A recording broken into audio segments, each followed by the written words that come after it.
Well, I think Bitcoin's going to continue to grind up. I think the volatility is coming off of it as the industry becomes more structured with more derivatives and more ways to hedge it. Our expectation right now is end of the year, it should be about $150,000. And that's the consensus of the equity analysts that cover our company and the Bitcoin industry right now. I don't know why it won't grind up to $1 million a coin over the next 4 to 8 years. I would think not less than 4, not more than 8. And of course, my long-term forecast is it goes up about 30% a year for the next 20 years, and we're headed toward $20 million Bitcoin. From corporate balance sheets to Wall Street ratings, Bitcoin is no longer the outsider, it's becoming the backbone of modern finance. MicroStrategy Executive Chairman Michael Saylor continues to make headlines as he positions Bitcoin at the center of institutional finance. With S&P Global granting MicroStrategy a B credit rating, the first ever for a Bitcoin treasury company, Saylor calls it a landmark step toward mainstream acceptance of Bitcoin-backed credit. This rating, he notes, opens the door for trillions in institutional capital that previously couldn't engage with unrated instruments. MicroStrategy's launch of 4 new digital credit products, Strife, Stride, and Stretch, offers investors tailored exposure to Bitcoin with varying levels of risk and yield from 8% to over 12%. Saylor emphasizes that the crypto industry is evolving into digital capital anchored by Bitcoin and digital finance focused on tokenized assets and blockchain-based instruments. He highlights growing adoption by major banks like JP Morgan, Bank of America, and BNY Mellon, which are beginning to offer credit and custody services for Bitcoin. Despite short-term market corrections, Saylor remains confident in Bitcoin's long-term trajectory, projecting prices near $150,000 by the end of 2025, reaching $1 million within 4 to 8 years, and potentially $20 million per Bitcoin over 2 decades, growing roughly 30% annually as volatility stabilizes and institutional integration deepens. As Bitcoin continues its march toward mainstream finance, one thing is clear: Michael Saylor's conviction isn't fading anytime soon. Share your views in the comments, and don't forget to like and subscribe for more updates from the world of crypto and finance. Well, the news just came out today. S&P put out a press release that they've granted, for the first time to a Bitcoin treasury company, a credit rating. So we were rated as a B-. Is that fair? It's a start. We expect to move up in the ratings over time, but we think it's a very auspicious start because it represents institutional adoption of Bitcoin-backed credit. And of course, the most exciting thing we've done this year are 4 IPOs of 4 digital credit instruments: Strife, Stride, and Stretch of late. And now that we've got an S&P credit rating, that's going to open up the market. There are hundreds of billions, if not trillions of dollars of capital that won't buy an unrated instrument that can go ahead and acquire a rated credit instrument. So it's really a great day for us and for the entire crypto industry, I think. Well, Bitcoin is the baseline, and so what you want is the digital commodity. You would buy Bitcoin because it comes without that counterparty risk, and that's normally been about a 45 vol asset that's returning about 45 to 50% a year. Our equity is amplified Bitcoin, so we actually have more volatility, more like 60, and we've been outperforming Bitcoin. So the people that want more volatility and they want more performance would buy that amplified Bitcoin equity. But there are a lot of people that want half and half. They want some of the upside, a lot less downside, and they want a dividend. And so that's what Strike was created for. It's convertible preferred that gives you long-term upside, but principal protection and an 8% dividend at par. And then there are other people that are long-duration credit investors. They buy things like Strife, which is a 10% dividend at par forever, like a 100-year bond or longer. And then for those that want extreme fixed income, they would buy Stride, because Stride is the junior credit instrument, but it yields about 12.5% effective yield, so about 350 basis points more than Strife. And the final one is Stretch. Stretch is a treasury credit instrument. It's for people that don't want they want the minimum volatility. Like I have money I don't need for 6 months and then I got to pay my kids' tuition or I got to pay my taxes, but I don't want to get paid 2% or 3% or less from the bank. So Stretch pays a dividend, which is right now 10.25% at par. It's got most of the volatility of Bitcoin stripped away. It's kind of targeted at 100 and now it trades like 98.70 cents or something. So it's very close to that 100. And what you're getting there is equivalent like a 1-month Bitcoin bond, right? So if you've got a short-term focus and you hate volatility, but you want to get paid double or triple what the money market would pay you, you would buy that Stretch instrument. And if you've got a massively high risk tolerance in your Bitcoin Maxi, you would buy the equity, and the other credit instruments are for people in the middle. I think the crypto industry has evolved over the past 12 months into two different sides. There's the digital capital side of the industry, and Bitcoin is digital capital, a long-term store of value, and digital credit instruments that are built on top of that capital. So we're accumulating the capital and we're selling the credit. On the other hand, there's digital finance. And the digital finance part of the industry is tokenized currencies, tokenized securities, tokenized brands. And that's all of the proof of stake networks and all the crypto exchanges and the stable coins and all the tokenized stocks and tokenized bonds and the meme coins. And that entire business is going through a Cambrian explosion of innovation as well. 12 months ago, you couldn't get a loan against Bitcoin or a loan against wrapped Bitcoin like an ETF like IBIT. You couldn't get those loans from any major bank in the nation. And now what you see is that Bank of America, JP Morgan, Wells Fargo, BNY Mellon are all beginning to embrace this asset class.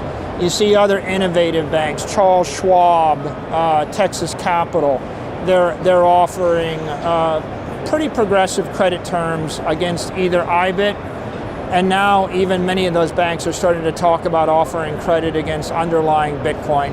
I think in 2026, we'll start to see some of these major banks like Citi custody Bitcoin, BNY Mellon start to custody Bitcoin, and companies like JP Morgan start to issue credit against it.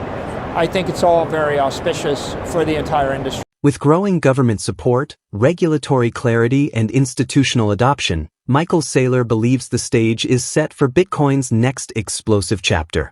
Michael Saylor notes that the past year has been the most promising in the history of digital assets, as the U.S. government and regulators align behind Bitcoin and blockchain innovation. He highlights the White House's endorsement of Bitcoin as digital gold, the SEC's support for tokenized securities, and the Treasury's advocacy for stablecoins, signaling a unified push to integrate digital assets into the financial system. This regulatory alignment, Saylor says, marks a defining moment for the industry's institutional legitimacy and long-term growth. He emphasizes that the next wave of adoption will be driven by major U.S. banks including JP Morgan, Wells Fargo, Citi, and BNY Mellon, as they begin offering Bitcoin-related services to mainstream investors. Saylor predicts the industry could expand tenfold as corporations increasingly hold digital assets on their balance sheets. Looking ahead, he envisions a digital economy powered by AI and Bitcoin, where stablecoins become the global medium of exchange and Bitcoin remains the ultimate store of value. With the CFTC and SEC preparing key crypto regulatory milestones by 2025, Saylor believes the convergence of regulation technology and institutional capital will firmly establish Bitcoin at the heart of global finance. Let's get back to the interview. I think the entire administration has been, and the Senate and the House have all been just very, very positive toward digital assets consistently for the past 12 months. I think we've seen a lot of very positive initiatives out of Treasury. You see enormous positive initiatives from the SEC. And now you see we've got a new designated head of the CFTC who's very positive on digital assets in the entire crypto industry. I think the White House could be more supportive. So I think that this 12 months has been probably the best 12 months in the history of the industry, because what you got was the White House endorsing Bitcoin as digital gold. Then you got the SEC saying we expect that securities will be tokenized on-chain and we're going to support it. You got the Secretary of the Treasury endorsing stable coins and saying we believe that the future of the US dollar currency is to be tokenized and exported to the world, and we're going to support that. And now you've got a pro-crypto head of the CFTC. When you put that together with all the other cabinet members like RFK, like Tulsi Gabbard, like Howard Lutnick, et cetera, that are coming out with very pro-Bitcoin, pro-crypto initiatives, I just really don't think the industry could ask for much more on everything that they need to do at this point. Most of the work to be done is going to be done by the banking establishment in the Western world. I think it's, at this point, the industry is going to 10x. It's going to increase by a factor of 10 based upon activities that are taking place at JP Morgan, at Wells Fargo, at Bank of America, at Morgan Stanley, at BNY Mellon. It's the big household brands at Citi, right? They're the ones that are going to introduce Bitcoin and digital assets to the next billion people. I think there was only one company that was capitalized on a digital asset in 2020 when we did it. We were the first. And then there were about 10, and then there were 20, and about a year ago there were 60, and then there were 120, and now we're exploding to 250. I think it's indicative of the digital transformation of the capital markets. I think we're going to see 500 companies, then 1,000, then 2,000, then 5,000. Eventually, I don't know why every forward-thinking company wouldn't start to hold some digital assets on their balance sheets. So I think it's an idea whose time has come. I think it'll be good for the entire industry, the digital assets industry. But I think it's also good for the 50,000 publicly traded companies that aren't capitalized on digital assets. It's like saying, well, I've noticed 250 companies have the internet and have a website now. How many, is that good or bad for you? And I think eventually every company has electricity, and every company has a website, and every company will have digital assets because there's smarter, faster, stronger ways to create shareholder value. If you look forward, you can see that there's 1 billion AIs that are going to want to do business with 1 billion AIs representing you and me and 8 billion people and 400 million companies. They're going to want to do that business at the speed of light. They're going to want to be trading 1 billion times an hour, not 1 million times a second. They're not going to have any patience for 20th century techniques. They're not going to want to wait for a week for a wire to be transferred. So I think it's inevitable that you're going to see stable coins, especially US dollar-backed stable coins, that are going to explode from it was a $100 billion business a year ago to 250 billion to 500 to $1 trillion to 2 trillion. Eventually, I think there'll be $10 trillion worth of stable coin moving at the speed of light, millions of times a second. And I think that that'll be the medium of exchange in the digital economy.